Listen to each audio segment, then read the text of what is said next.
सुप्रभातम, यथोचित नमस्कार एवं शुभाशीर्वाद। जैसा कि इसके पहले वाले वीडियो में हम लोगों ने उपमा अलंकार की चर्चा के क्रम में इस उदाहरण पर आकर के उस क्लास को हम लोग छोड़े थे और उसी उदाहरण से आज हम लोग पुनः आज के कालांश पर और उपमा अलंकार की चर्चा करने आते हैं। हम लोगों ने जिक्र किया था कि पीपर पात सरिस मन डोला। इसमें हमने बताया था कि इसमें ये जो मन है, मन यही है उपमेय, और सरिस हो गया आपका वाचक शब्द। डोला ये पीपर पात हो गया आपका उपमान, और डोला हो गया साधारण धर्म। इस प्रकार से हम देखते हैं कि उपमा अलंकार के लिए जो निर्दिष्ट उसके 4 अंग हैं, उन चारों अंगों का जिक्र इस उदाहरण में हम देख पा रहे हैं, और इसलिए ये उदाहरण उपमा अलंकार का उदाहरण है।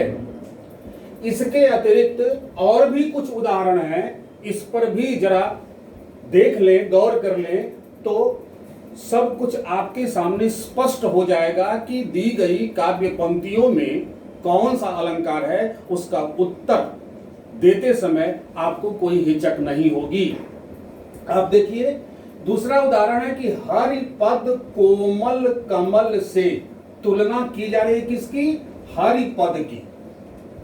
हरि का अर्थ होता है भगवान। हरिपद का मतलब भगवान के चरण। हरि शब्द किसके लिए आया? भगवान विष्णु के लिए।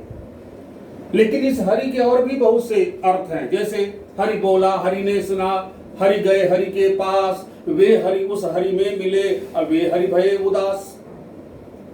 तो हरि का अर्थ विष्णु भी होता है, और हरि का अर्थ मेढक भी होता है, हरि का अर्थ सर्प भी होता है, हरि का अर्थ वनराज यानी सिंह भी होता है। ऐसे हरि के बहुत से अर्थ हैं। लेकिन यहाँ भगवान के चरण की बात हो रही है। तुलना की किससे जा रही है? कमल से। दोनों में समानता क्या है? कोमलता। वाचक शब्द क्या है? से। अर्थात हरिपद हो गया क्या? उपमेय। कमल क्या हो गया? उपमान। से क्या हो गया? वाचक शब्द। और कोमल क्या हो गया? साधारण धर्म। अर्थात इस पंक्ति में भी हम देखते हैं कि उपमेय, उपमान, वाचक शब्द और साधारण धर्म चारों अंग विद्यमान हैं। इसलिए इसमें क्या होगा? उपमा अलंकार होगा। उसी प्रकार से आप इसमें देखिएगा, हाय फूल सी कोमल बच्ची हुई राख की ढेरी थी। अब जितने उदाहरण आपके सामने दिए जा रहे हैं, अगर इनकी व्याख्या करने की बात आए, क्योंकि मामला है कहाँ? मामला तो है अर्थों से निकले हुए उस चमत्कार की ओर जाना है। तो उसके अर्थ जब हम लेकर के आएंगे, तो उसमें जो विद्यमान सौंदर्य है अलंकार का, वो दिखाई पड़ता है।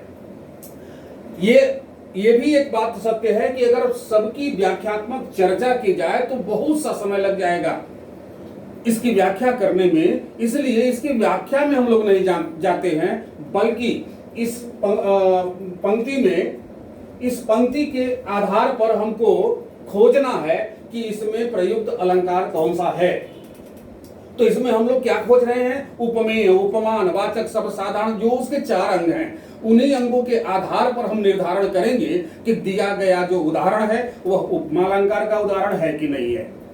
अब इसमें क्या? हाय फूल सी कोमल बच्ची हुई राख की ढेरी। इसकी चर्चा करें, सिया राम शरण जी की रचना ये है कि किस प्रकार से पिता जेल में थे और जेल में से जब वापस आए तो एक इनकी छोटी सी बच्ची थी, पता चला घर पर नहीं मिली, वो उसका देहावसान हो गया, फिर स्मशान घाट तक जाते वगैरह, बहुत बड़ी चर्चा हो जाएगी।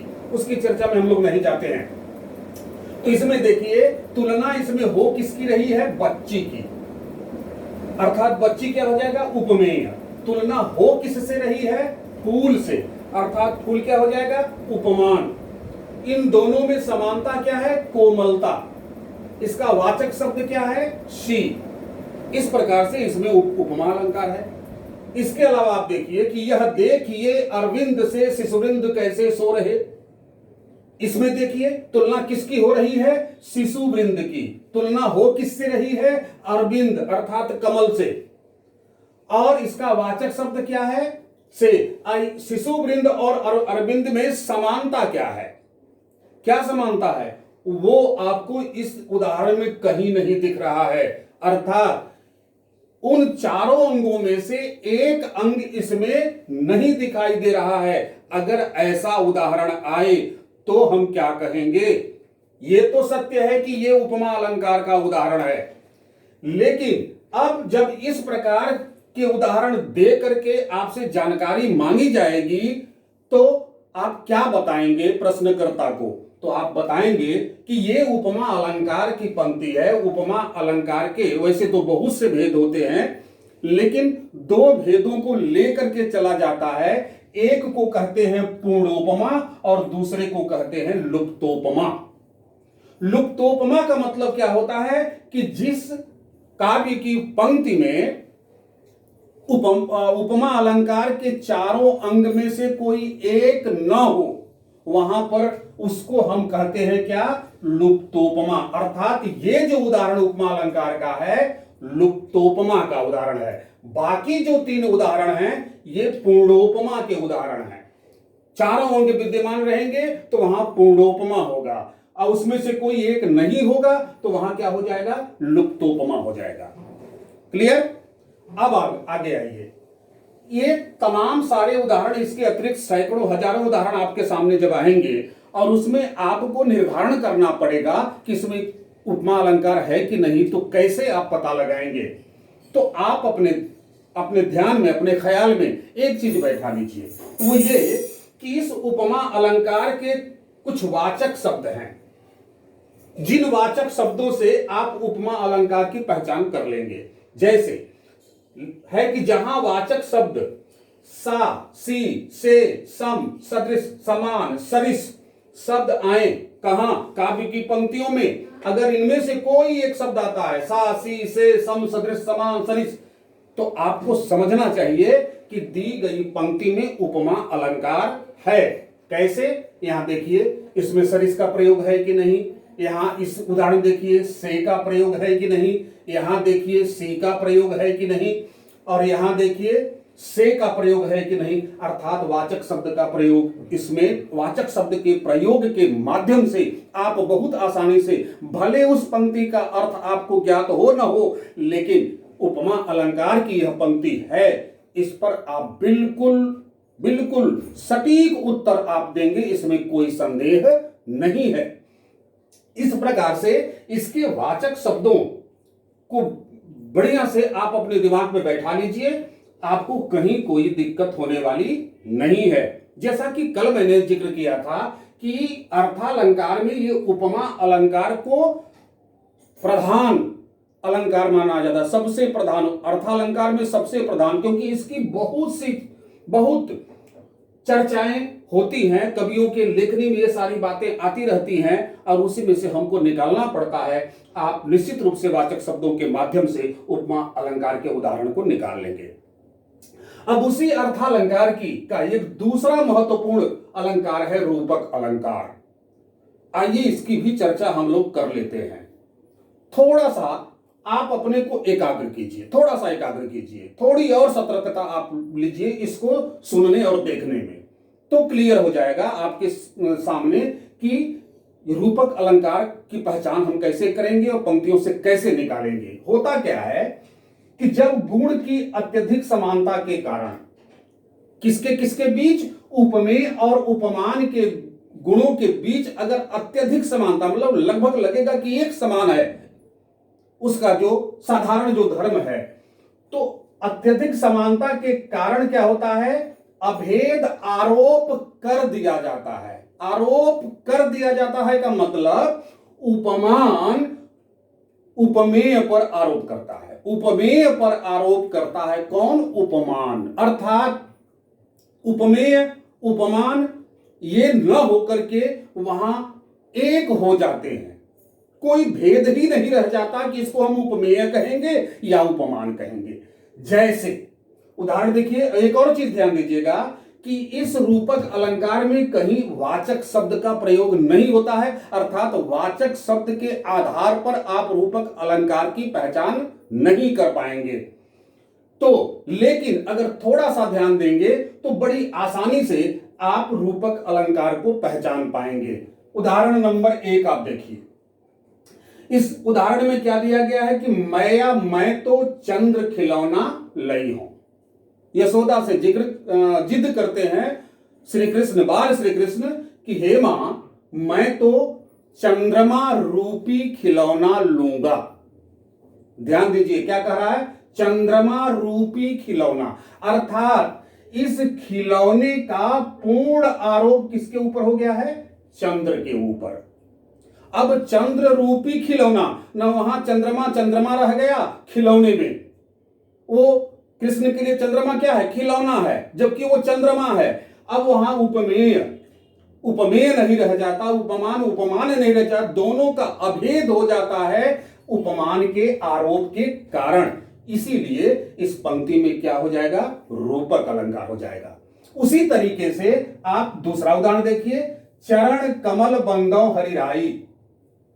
कमलवत चरण की, भगवान के कमलवत चरण की वंदना करता हूं, ये इसका अर्थ निकलेगा। कमलवत चरण की वंदना करता हूं, जैसे ही कमलवत चरण करता हूं वैसे ही एक अजीब सा अनुभव, एक अजीब सा सौंदर्य, एक अजीब सा चमत्कार का अनुभव होने लगता है। यही कमाल है अलंकार का, अलंकार का यही काम भी है चमत्कार उत्पन्न करना। तो यहां क्या हो रहा है, यहां भी आप देखिएगा तो कमल का आरोप किसके ऊपर है, चरण के ऊपर है, चरण के ऊपर, कमल रूपी चरण हो जाता है। उसी प्रकार से अन्य उदाहरणों में आप जाएंगे तो वही पाएंगे। यहां दीपक का आरोप माया पर, पतंग का आरोप नर पर है। उसी तरह से यहां आप आइए, अंबर पनघट में डुबो रही तारा घट उषा नागरी, कितनी खूबसूरत रचना। अगर इसकी व्याख्या करें तो आह्लादित हो जाता है मन, अगर इसकी व्याख्या सुनने के बाद जयशंकर प्रसाद की ये रचना। ये देखिए, पनघट का आसमान रूपी कुआं, क्या है, घट माने क्या है, घड़ों का, ये तारों का घड़ा, और ये क्या है, उषा नागरी, चतुर उषा नागरी माने चतुर स्त्री कहते हैं। माने हो क्या रहा है, उषा बेला का समय है और आसमान से सारे धीरे धीरे विलुप्त हो रहे हैं। तो वहां कवि अपनी इस पंक्ति के माध्यम से क्या कह रहा है कि ये चतुर नारी उषा क्या कर रही है, तारों के घड़े को आसमान के कुएं में डुबो रही है।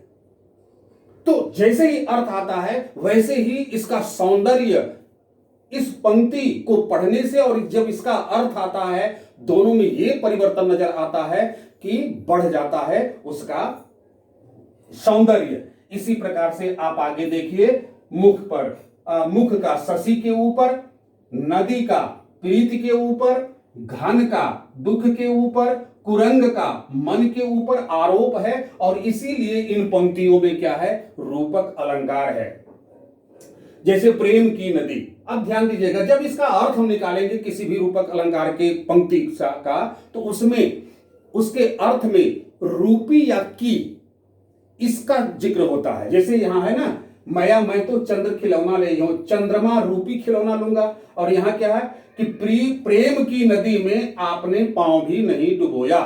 इस प्रकार का जब अर्थ आएगा तो वहां रूपक अलंकार होगा। एक और जल्दी से एक और पहचान आपको बताते हैं रूपक अलंकार को पहचानने के लिए। अब पहचान ये है कि आप देखिएगा, उपमान और उपमेय के बीच में अक्सर योजक, इस योजक चिन्ह का प्रयोग होता है, लेकिन 100% आप एकदम से इस पर अडिग होने की जरूरत नहीं है कि योजक लगाएगा, क्योंकि आप देखिएगा तो माया दीपक में योजक नहीं है, नर पतंग में योजक नहीं है, मन कुरंग में योजक नहीं है, लेकिन उपमान का उपमेय पर आरोप है, इसलिए रूपक अलंकार है। लेकिन ज्यादातर पंक्तियों में आप देखिएगा योजक का प्रयोग होता है। अगर योजक का प्रयोग उपमेय और उपमान में होगा तो निश्चित रूप से रूपक अलंकार होगा। अब कहिएगा योजक का प्रयोग तो यहां भी हुआ है उपमा अलंकार में, तो उपमा अलंकार का योजक और इसके योजक में अंतर है। अंतर यह है कि उपमा अलंकार में लगने वाले योजक के बाद सा सी से उसके वाचक शब्द जरूर प्रयोग किए जाते हैं, जबकि यहां जो योजक लग रहा है वो उपमान का उपमेय पर आरोप है, इसलिए लग रहा है। इस तरह से इन योजकों के माध्यम से, अगर इस योजक के बाद सासी से आदि नहीं है तो वहां भी आप समझ सकते हैं कि ये रूपक अलंकार की पंक्ति होगी। उम्मीद है कि आप उपमा और रूपक अलंकार से जो उदाहरण आएंगे उस उदाहरण को देख करके, पढ़ करके उसका सही उत्तर आप निकाल पाएंगे। कोई दिक्कत होगी तो फिर हम आपके सामने फिर मिलेंगे। जय हिंद।